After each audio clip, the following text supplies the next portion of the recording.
And unfortunately, we got to have the crisis, the diagnosis, the loss, the betrayal, the shock. Finally we would get knocked to our knees and we're just like, ow, this really hurts.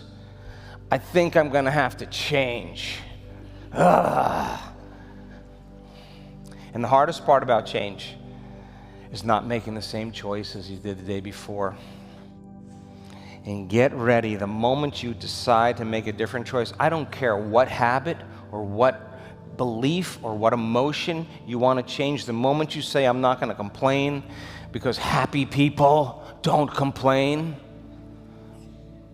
I'm not going to judge. I'm not going to make excuses. I'm not going to feel sorry for myself, because that doesn't make me happy. That's not loving to me. 5% of the conscious mind, yeah, let's go. 95% says, it'll last 10 minutes. We just need a little traffic. We just need a little scrolling, whatever. And then he'll just default right back to that character again. You say, I'm not doing any of those things. The body's going like, okay, yeah, right. You've been feeding me all this suffering all this time, and you're just going to stop? Are you kidding me? Let me help you out here. Let me start sending information to the brain for you to remember the things that you suffered from. And all of a sudden, the war is going to begin. The body's going to tell the mind, you're a loser. You'll never change. It didn't work last time. I hate Dr. Joe, but it's your mother's fault. My back hurts. All that stuff. I need a brain scan. Something's wrong with me. All of that stuff. You know what? I want you to know that's when you give up on you. I want you to know that's the end of your belief right there. Because the belief then that people have is, I can't meditate. They say, I can't do this, it's too hard. And they excuse themselves from change. Because the moment the body is telling the mind, come on, suffer a little bit, come on, tomorrow's a better day. You got all these reasons to suffer. Look at this person next to you, you don't like them anymore. All that.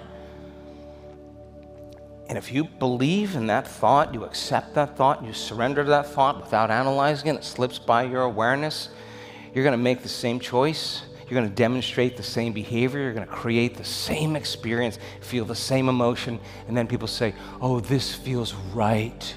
This feels right to me. No, that feels familiar. Going from the old self to the new self, there is a neurological, there is a biological, there's a chemical, there's a hormonal, there's a genetic death of the old self. A part of you must die. Do you understand that? And it is uncomfortable, because the moment you decide to make a different choice, you're stepping from the known into the unknown. And the body wants nothing to do with that. It wants to cling to the familiar. And it tries to convince the brain there is no future. Come on, are you with me? And that's when people give up on themselves, and that becomes their habit. I want you to sit in the fire, and I want you to be curious. Do you really want to believe that thought any longer? I want you to get so conscious of that, it's too hard, I'll never change, that you would never go unconscious to that thought again in your life. Are you listening? And I know I'm just making stuff up here now. Let's just say you spend 8.39 hours on your device every day. I don't know, I'm making it up. And you do that all the time. I'm just saying you do that a lot. And what's a habit? When you do something over and over again, yes? So you could be in the middle of your meditation, and you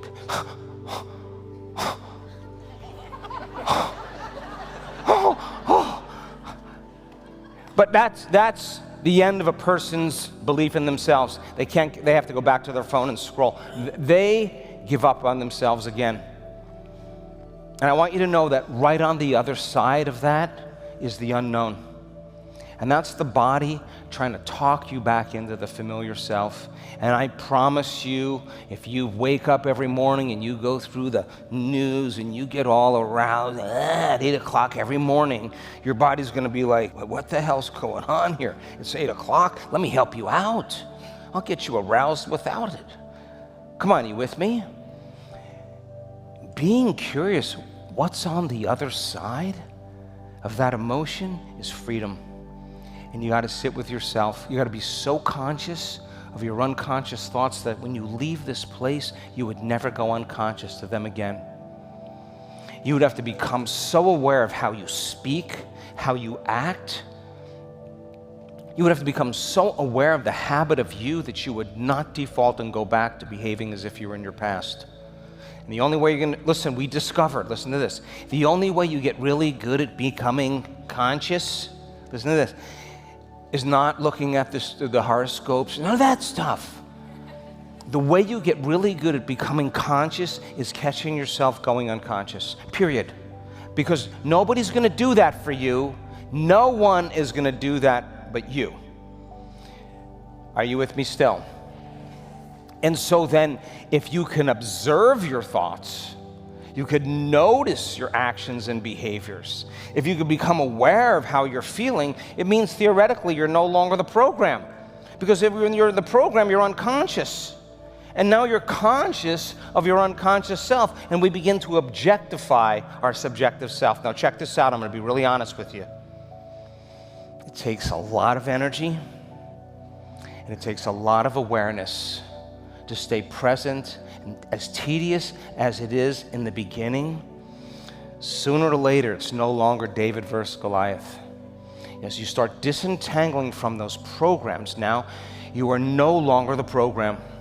And we discovered that when you go past that point, past the point where you're good, where you're done, when you go past that point where you think you're done, that's when you make your greatest changes, because that's the unknown. And going from the old self to the new self, that biological, that neurological, that chemical, that hormonal, genetic death of the self, we have data to show that there's massive deconstruction going on a cellular level. And if you're not going to white knuckle it in that void and the unknown, that vacuum, that's the place to create from. What thoughts do I want to fire and wire in my brain? Or better yet, what do I want to believe? And what is a belief? A thought you just keep thinking over and over again until it's hardwired in your brain. Come on, you with me? That means then you would have to remember to think that way and have to keep remembering to think that way, to keep remembering and have to think that way. And if you keep remembering to think that way, nerve cells that fire together. And if you keep doing it, the hardware becomes a software program. That's the new voice in your head. That's the new voice. You program that you can believe in your future, you can believe in your health, you can believe in your change, whatever that is, your abundance, whatever that is. No one's going to install that for you. You have to. You've got to remember to think that way. And all you need is intention and attention.